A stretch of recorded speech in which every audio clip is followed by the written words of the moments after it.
கர்த்தருடைய பரிசுத்தமுள்ள நாமத்திற்கு ஸ்தோத்திரம். இன்றைய நாளின் கர்த்தருடைய வார்த்தையாக எசேக்கியேல் தீர்க்க தரிசன புஸ்தகம் 36வது அதிகாரம் 36வது வசனம்.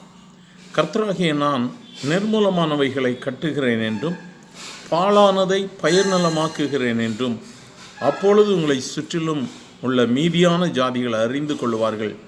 கர்த்தராகிய நான் இதை சொன்னேன், இதை செய்வேன். என கருமையான தேவ பிள்ளையை, நிர்மூலமானவைகளை கட்டுகிறவர் பாழானவைகளை பயிர் நிலமாக்குவேன் என்று சொல்லுகிறார்.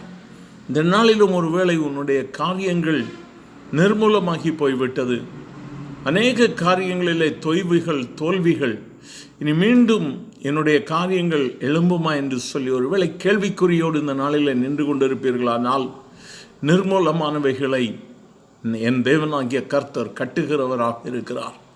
உடைந்து போனவைகளை உருவாக்குகிறவராக இருக்கிறார். வாழ்க்கையில் நீ ஒருவேளை உடைந்து போயிருக்கலாம். உன்னுடைய காரியங்கள் நாளைய தினத்தை குறித்து ஒரு நம்பிக்கை இல்லாதபடிக்கு சோர்ந்து போயிருக்கலாம். ஆனால் இந்த நாளில் தேவனாகிய கர்த்தர் உன்னை பார்த்து சொல்லுகிறார், நிர்மூலமானவைகளை கட்டுகிறேன். ஒருவேளை என்னுடைய நம்பிக்கை பாழாகி போய்விட்டது, ஏதோ ஒருவரால் ஏமாற்றப்பட்டு உன்னுடைய வாழ்க்கையில் நீ கசந்து போய் இந்த நாட்களிலே துன்பத்தை அனுபவித்து கொண்டிருக்கலாம். என் ஆண்டவரே, நான் என்ன செய்வேன் என்று சொல்லி அங்கலாய்த்து கொண்டிருக்கிறாயோ, கசப்பு நிறைந்த ஒரு வாழ்க்கை, நீ கைவிடப்பட்ட ஒரு சூழ்நிலையில், ஏமாற்றப்பட்ட ஒரு சூழ்நிலையில் கலக்கத்தோடு கூட இருப்பாயானால், இந்த வேளையிலே கர்த்தர் உன்னை பார்த்து சொல்லுகிறார், பாழானதை பயிர் நிலமாக்குவேன். அது மட்டுமல்ல, உன்னை சுற்றிலும் இருக்கிறவர்கள் உன்னுடைய வாழ்க்கை முடிந்து போயிற்று, இனி இவனுடைய நம்பிக்கை இல்லை என்று சொல்லுகிறவர்கள் மத்தியில் கர்த்தர் உன்னை உயர்த்துவேன் என்று சொல்லுகிறார். இவ்வளவு வாக்குத்தத்தங்களை கொடுக்கிறவர் சொல்லுகிறார், கர்த்தராகிய நான் இதை சொன்னேன், இதை செய்வேன். நன்மையான தெய்வ பிள்ளையே, என்று உன்னுடைய நம்பிக்கை எதன் மேலாய், யார் மேலாய் வைத்திருக்கிறாய்?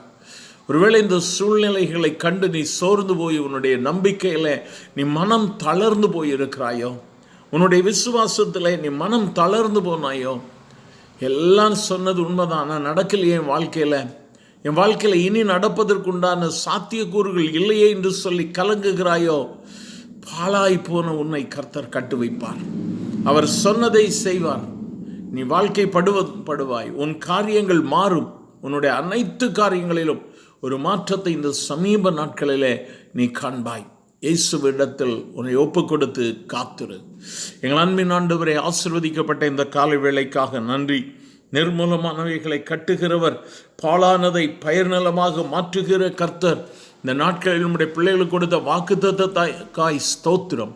சோர்ந்து போனவர்களாய், பலவீனப்பட்டவர்களாய், நம்பிக்கை இழந்து இந்த வார்த்தைகளை கேட்டுக்கொண்டிருக்கிற நம்முடைய பிள்ளைகள் ஒவ்வொருவரையும் இந்த காலவேளையில் ஆண்டவர் புதுப்பிக்கிறதா இவருக்காய் ஸ்தோத்திரம். ஆண்டவரே, நம்பிக்கையில் சோர்ந்து போகாதபடிக்கு, விசுவாசத்தில் சோர்ந்து போகாதபடிக்கு இன்னும் பலப்பட்டு உம்மை பற்றி பிடிக்க கர்த்தர் உதவி செய்யும். ஜெபித்து அற்புதங்களை பெற்றுக்கொள்ள கர்த்தர் உதவி செய்யும். ஆசீர்வதியும். இயேசுவின் நாமத்தில் பிதாவே, ஆமென், ஆமென்.